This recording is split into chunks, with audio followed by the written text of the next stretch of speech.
नमस्कार। नमस्कार। नागपुर टुडे और लॉर्ड बुद्धा टीवी के इस विशेष कार्यक्रम प्रेस क्लब में आपका स्वागत है। आज फिर हम सदा के भांति चर्चा करेंगे चर्चित सुर्खियों पर। तो शुरुआत करते हैं आज की सबसे प्रमुख, बल्कि महाराष्ट्र की राजनीति नहीं, देश की राजनीति, भारतीय जनता पार्टी की राजनीति से संबंधित एक महत्वपूर्ण सुर्खी पर, और वह यह है कि महाराष्ट्र विधान परिषद के 10 सीटों के चुनाव होने जा रहे हैं और उसमें भारतीय जनता पार्टी ने राज्यसभा की तरह एक और उम्मीदवार उतारकर, 5 उम्मीदवार उतारकर इसे दिलचस्प बना दिया है। और अब लड़ाई होंगे, वोटिंग होगी, चूँकि 10 सीटों पर 11 उम्मीदवार हो गए हैं। इसमें सर्वाधिक महत्वपूर्ण, ये तो पार्टी का आंतरिक मामला है, अपने अपनी पसंद के अनुसार टिकट देते हैं, लेकिन जो सबसे महत्वपूर्ण जो घटना विकास क्रम है वह यह कि राज्य के कभी दिग्गज नेता रहे स्वर्गीय गोपीनाथ मुंडे की बेटी पंकजा मुंडे को इस बार भारतीय जनता पार्टी ने विधान परिषद से टिकट नहीं दिया। हालांकि वो शारीरिक रूप से ये इच्छा व्यक्त कर चुकी थी कि वो विधान परिषद जाना चाहती है। यह अत्यंत ही महत्वपूर्ण है। तो राव साहब, आपको क्या लगता है कि यह जो घटना विकास क्रम है, पंकजा मुंडे का टिकट काटा जाना, क्या ऐसा नहीं लगता कि प्रदेश की राजनीति, महाराष्ट्र की राजनीति में, विशेषकर भारतीय जनता पार्टी की राजनीति में एक बदलाव का संकेत है और यहाँ पर भाजपा आला कमान ने अपनी पार्टी के लोगों के लिए कोई निश्चित संदेश दिया है? स्वर्गीय गोपीनाथ रावजी मुंडे, इनकी कन्या पंकजा मुंडे जी काफ़ी दिन से प्रयत्नशील थी। उनकी हलचल, उनकी पॉलिटिकल एक्टिविटी बहुत दिनों से ये कोशिश कर रही थी कि उनका विधान परिषद में हो जाए, मगर आप जैसे चाहते वैसा होगा ऐसा कुछ ज़रूरी नहीं। और भारतीय जनता पार्टी के नेतृत्व ने इस बार फिर उनको निराश किया है। और खबर तो ऐसी भी आई है, कुछ सोशल मीडिया में ऐसा भी चल रहा है जी कि पंकजा ने अपने पोस्टर वगैरह सब तैयार कर लिए थे। हाँ। इस बात से वो निश्चिंत थी कि शायद उनको टिकट मिलेगा ही और वो विधान परिषद में जाएगी। मगर सोचता आदमी कुछ है और होता कुछ है, उनको इस बार टिकट नहीं दिया है। ये बहुत आश्चर्य की बात है। और इसके साथ और जो 2 लोग जिनका नाम आगे पीछे चल रहा है, एक तो विनोद तावड़े जो है, जिनको बम्बई से हटाकर अभी दिल्ली में उनको पार्टी का एक बड़ा पद दिया गया है और आजकल दिल्ली में ही मुकाम करते हैं। दिल्ली की राजनीति और बाकी राज्यों के काम उनको दिए गए हैं। उनका भी नाम शायद चर्चा में था, पर ये दोनों को टिकट नहीं दिया है। और जो नए लोगों में हो सकता है, नए भी अब कुछ लोगों को दिया है। भारतीय जनता पार्टी ने श्रीकांत भारतीय जो अमरावती से ताल्लुक़ रखते हैं, उनको टिकट दिया है और वो अखिल भारतीय विद्यार्थी परिषद के पुराने कार्यकर्ता है और नए लोगों को चांस मिलना चाहिए, शायद इसी के तहत ये हो सकता है। नहीं, लेकिन इसमें थोड़ा मैं रुकना चाहूँगा। जो सूची आई है जिसे टिकट दिया, उससे ऐसा लगता है कि महाराष्ट्र के पूर्व मुख्यमंत्री देवेंद्र फडणवीस की पसंद को वरीयता दी गई है। जो सूची है उसमें अधिकांश उन्हीं के लोग नजर आ रहे हैं। आपने श्रीकांत भारतीय का नाम लिया, वो भी उनके कभी ओएसडी रह चुके हैं। इस तरह से अन्य जो नाम हैं, अब चाहे प्रशांत लाड़ का हो, प्रवीण दरेकर का हो, राम शिंदे का हो, ये सभी देवेंद्र फडणवीस के नज़दीकी माने जाते। तो क्या आपको ऐसा लगता है कि भाजपा नेतृत्व ने किसी खास उद्देश्य से या किसी भविष्य को ध्यान में रखते हुए देवेंद्र फडणवीस की पसंद को वरीयता प्रदान करते हुए लोगों को टिकट दिया? इसको मैं इस ढंग से बताना चाहूँगा जी कि महाराष्ट्र के पॉलिटिक्स में, भारतीय जनता पार्टी के कार्यकर्ताओं में अभी देवेंद्र फडणवीस जी का नाम एकदम ऊपर है। उनका शब्द जो है वो करीब करीब अंतिम है। अच्छा। और पार्टी ने उनको खुली छूट दी है और वो जो निर्णय ले रहे, सही ले रहे होंगे, सवाल ही नहीं आता। तो उनके जो निर्णय लिए जाते हैं उसको पार्टी हाईकमांड उसको मानता है। उन्होंने जो नाम दिए बहुत सोच समझ के उन्होंने भी सेलेक्ट किया होगा।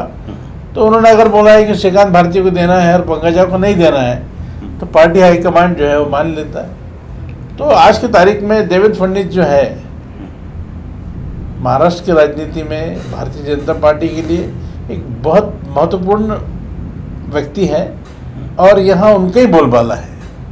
ये मैं आपको स्पष्ट रूप से कह दूंगा कि अभी कोई भी उनके बराबरी का नहीं। यहाँ हालांकि नितिन जी गडकरी है, उनका एक अपना स्थान है, उनका अपना एक कार्य क्षेत्र है, मगर स्टेट पॉलिटिक्स जिसको बोलते हैं, स्टेट पॉलिटिक्स में अभी देवेंद्र जी का ही चलता है, ऐसा मेरा मानना है।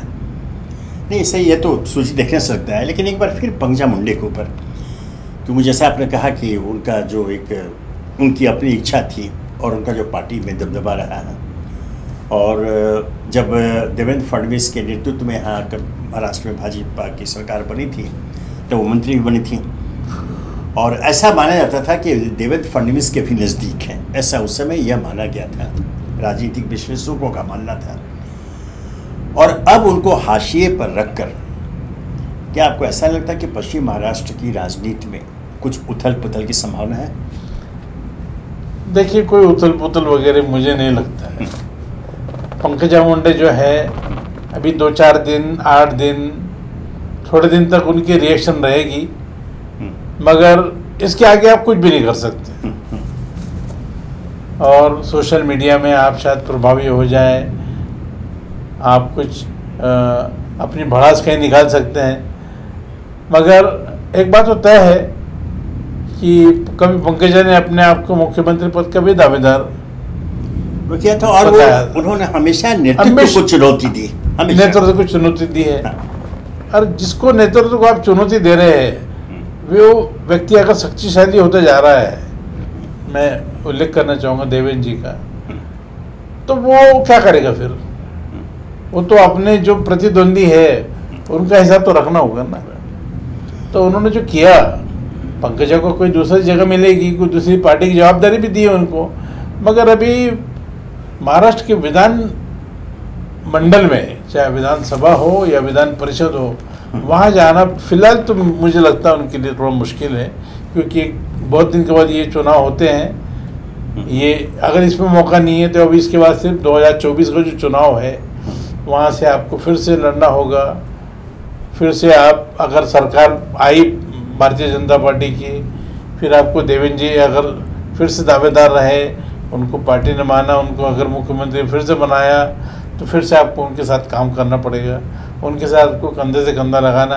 पर अगर आप इसमें विरोधाभास की भूमिका लेते हैं, आप एक अलग सुर गाते हैं, तो उसका आपको खामियाजा भुगतना पड़ेगा। क्योंकि और नेतृत्व ने बहुत सोच समझ करके फैसला लिया, चूँकि अगर पंकजा मुंडे को रिप्लेस भी किया तो उमा खापरे से किया, जो प्रदेश महिला मोर्चा की अध्यक्ष है ना, और उनकी भी एक अपनी छवि है, एक शालीन महिला का नेतृत्व मिल गया, नेतृत्व के लिए दिलचस्प होगा परिणाम आगे क्या होता है।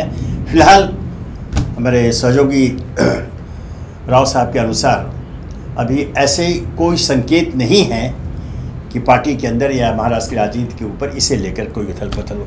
तो हम आगे बढ़ते हैं।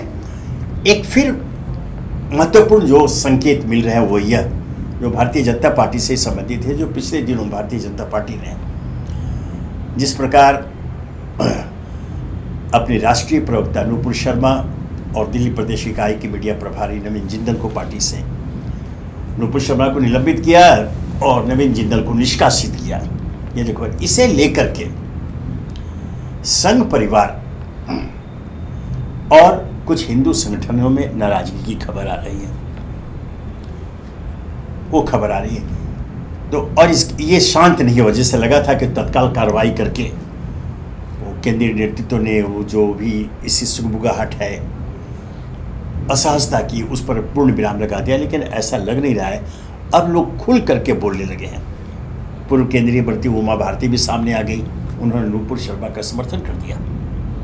अन्य बहुत सारे ऐसे नेता आएगा जिन्होंने नवीन जिंदल का, नुपुर शर्मा का समर्थन किया और केंद्रीय नेतृत्व की इस कार्रवाई को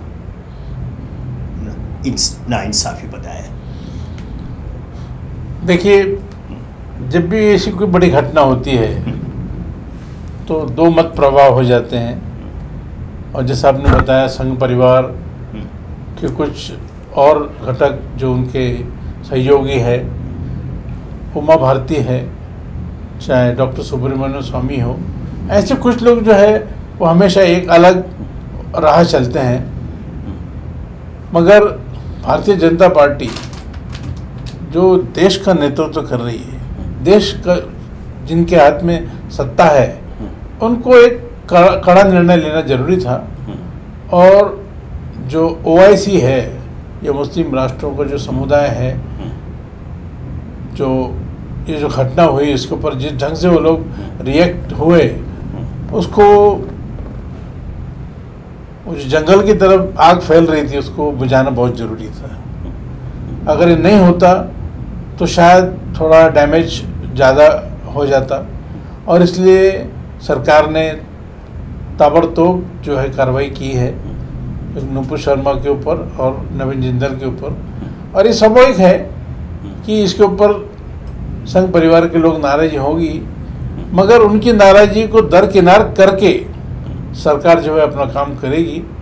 और ये नाराज़गी तो होते रहती है, दोनों का सहमत होना कोई ज़रूरी नहीं है। और उनका संघ परिवार के हिसाब से देखा जाए तो उनका काम ही है कि जो सरकार जो मुद्दे पर बातचीत करते हैं या जो उनका आइडियोलॉजी है, वो अपनी आइडियोलॉजी के हिसाब से उनके बयान आते हैं। और उमा भारती जो है वो अभी उनका भारतीय जनता पार्टी के नेतृत्व में उनका कोई ज़्यादा विश्वास रहा नहीं है, क्योंकि वो काफ़ी दिन से बाहर है, मेन स्ट्रीम से वो बाहर है। इसलिए वो अपनी भड़ास कभी कभी निकाल देती है, बराबर, कभी कोई और बयान कर देती है, कभी और कोई हरकत कर देती है। तो ये स्वाभाविक है, और उनके समर्थन देने से सारा देश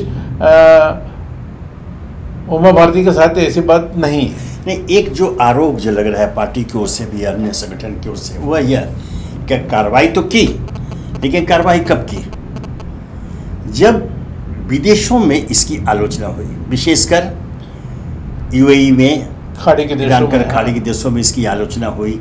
उन्होंने ऐसे संकेत दिए, कुछ कदम भी उठाए जिससे लगा कि वो भारत से व्यापारिक संबंध तोड़, कतार ने जो वेंकैया जी के सम्मान में जो लंच दिया था वो कैंसिल किया। तो यह आरोप ये लग रहा है कि यहाँ भाजपा के नेतृत्व ने जो निर्णय लिया वह आंतरिक मामलों से नहीं, वो विदेशी दबाव में आकर किया, और यह नेतृत्व की अक्षमता को चिन्हित करता है। बात तो सही है, ये थोड़ी देर हो गई इसके अंदर भारतीय जनता पार्टी को रिएक्ट होने में, या उनको स्टडी करने में, या उनके लोग करीब 10 दिनों के बाद किया। कहाँ बिजी थे मुझे मालूम नहीं, मगर जब ये वहां से दबाव आया तब हमको खबर लगी, तब हम लोग चौकन्ने हुए, भारतीय जनता पार्टी के लोग, और फिर कार्रवाई किए। और कल इसका महाराष्ट्र के मुख्यमंत्री और शिवसेना प्रमुख उद्धव ठाकरे ने अपने औरंगाबाद की कल उनकी जो पब्लिक मीटिंग थी, उसमें बहुत अच्छा समाचार लिया है। उनका कहना है कि आपके वजह से देश की जो सर जो है शर्म से झुकाना पड़ा। उनका कहना है कि आपने देर कर दी, और ये हमको बहुत शर्मिंदगी उठानी पड़ी, क्योंकि हमको माफ़ी मांगनी पड़ी ये सारे राष्ट्रों के सामने। और उन्होंने और भी भारतीय जनता पार्टी के जो अपनी स्टाइल है उसमें उन्होंने आलोचना की है। उनका कहना है कि पहले कश्मीर के पंडितों का रक्षण तो करो, आप हिंदुओं की बात करते हैं। ये इस तरह से ये जो है इनके ऊपर अभी ये सिलसिला ख़त्म नहीं हुआ है, काफ़ी दिन तक जिसको जैसे मौका मिलेगा वैसे वैसे वो भारतीय जनता पार्टी की, नुपुर शर्मा की, नवीन जिंदल की, और ये सब बातें जो है पोस्टमार्टम में आते रहेगी। बराबर, ये तो ऐसा है कि मुद्दा दे दिया जैसे शिवसेना के उद्धव ठाकरे ने कल औरंगाबाद में इसकी चर्चा की, या अन्य संगठन और अन्य दल इस पर करें, कांग्रेस भी कूद पड़ी, कांग्रेस ने भी आलोचना की। एनीवे, खैर ये चलता रहेगा, ये भारतीय जनता पार्टी का अपना मामला है, लेकिन चूंकि इसके राष्ट्रीय हित जुड़ा था इसलिए इस पर हम लोगों ने बहस की। अब आगे एक और चलते चलते खबर, अभी एडिटर्स गिल्ड, वो अपनी बिरादरी से जुड़ी हुई खबरें, एडिटर्स गिल्ड ने आपत्ति दर्ज की है कुछ खबरिया चैनल, न्यूज चैनलों के कवरेज को लेकर के। ये कानपुर में जो दंगे हुए उसके पार्श्व में टिप्पणी, बहुत कड़ी टिप्पणी की है कि खबरिया चैनल जो है इस प्रकार के गैर जिम्मेदाराना आचरण न करें, उन्हें पत्र लिखें। क्या आपको लगता है कि यह सही समय है? हालांकि ठीक है, तुरंत इसकी प्रतिक्रिया होगी कि अभिव्यक्ति की आज़ादी पर हमला है या उस पर कोई अंकुश नहीं लगाया सकता है, लेकिन राष्ट्रहित में और जब संविधान विरुद्ध कुछ कार्य हो और राष्ट्रीय सम्मान का मामला जुड़ा हो, तो चाहे हमारी बिरादरी पत्रकारिता का मामला हो, मीडिया का मामला हो, उस पर अंकुश लगना चाहिए। एडिटर्स गिल्ड में इसमें पहल की है, तो इसमें क्या आपको लगता है कि सचमुच अभी जो कानपुर में जो कुछ हुआ और इसके पूर्व जब एक सांप्रदायिक सद्भावना को बिगाड़ने की कोशिश की गई, उसके लिए ये खबरिया चैनल, न्यूज़ चैनल जिम्मेदार हैं? आपकी बात से मैं सहमत हूँ, परंतु मेरा थोड़ा एक अलग मुद्दा है। मेरा कहना ऐसा है कि एडिटर्स गिल्ड इसको दिनचर्या में क्यों नहीं आता ये, या कम से कम वीकली रिव्यू होना चाहिए उनका।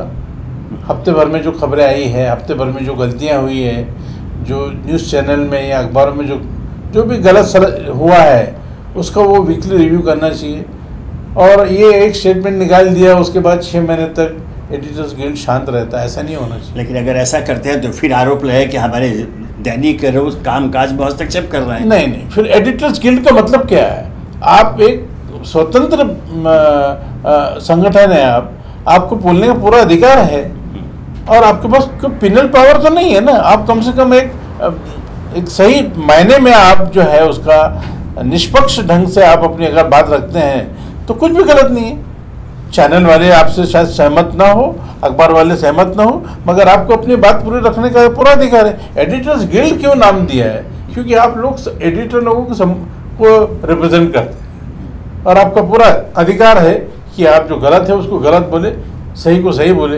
अब पर ये थोड़ा जल्दी होना चाहिए, उन्हें कार्रवाई 2-4 दिन 8 दिन के बाद अगर आपको याद आया वो ठीक नहीं गई। 2-4 दिन काफ़ी दिनों के बाद। हाँ, राजस्थान जोसेफ राव ने बिल्कुल सही कहा कि एडिटर्स गिल्ड को अपनी जिम्मेदारी का एहसास करते हुए इस तरह की जो घटना है, तो जिस पर उन्होंने अभी आपत्ति दर्ज की या सामान्य लोग दर्ज कर रहे हैं, इस पर पहले से अंकुश लगाने को उपाय करने चाहिए, और इसके लिए कोई ऐसी एक इकाई का गठन करे जो इन पर नज़र रखे, साप्ताहिक हो, पाक्षिक हो, मासिक हो, एक इस पर इसकी समीक्षा करे, और जो संपादक गण हैं या जो संचालक गण हैं, है ना, उनको बुला करके या जो भी माध्यम हो सके उनको इस बात का एहसास दिलाया जाए कि वे ऐसी कोई हरकत न करें जिससे पत्रकारीय धर्म पर आ जाए।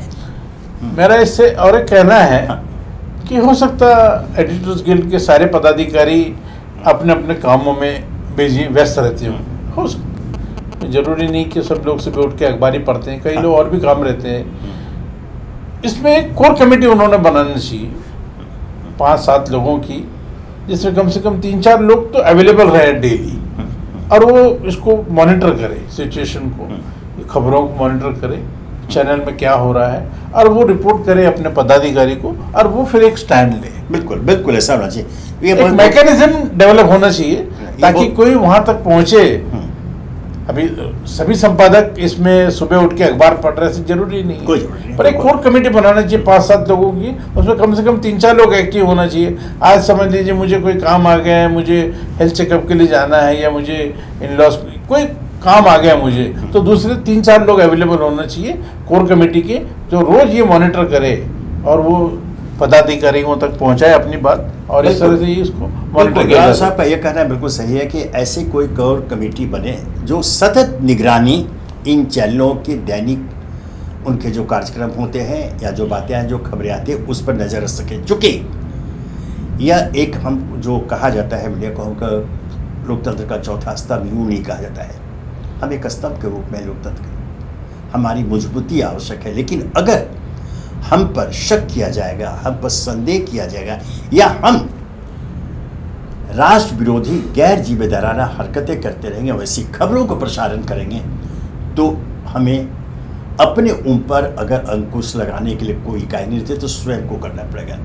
यह बहुत आवश्यक है कि पत्रकारीय धर्म के ईमानदारी पूर्वक निर्वाह के लिए अगर एडिटर्स गिल्ड जिम्मेदारी ले और जैसा कि जोसेफ राव साहब ने सुझाव दिया कि वो कैसे कोर कमेटी बनाए जो इन पर सतत निगरानी रखते हुए इनका दिशा निर्देश या मार्गदर्शन करता रहे, यह बहुत ही आवश्यक है। तो आज के प्रेस क्लब में इतना ही, और कल हम फिर मिलेंगे नए मुद्दों पर, नए सुर्खियों पर चर्चा के लिए। तब तक के लिए इजाज़त दीजिए। धन्यवाद। नमस्कार।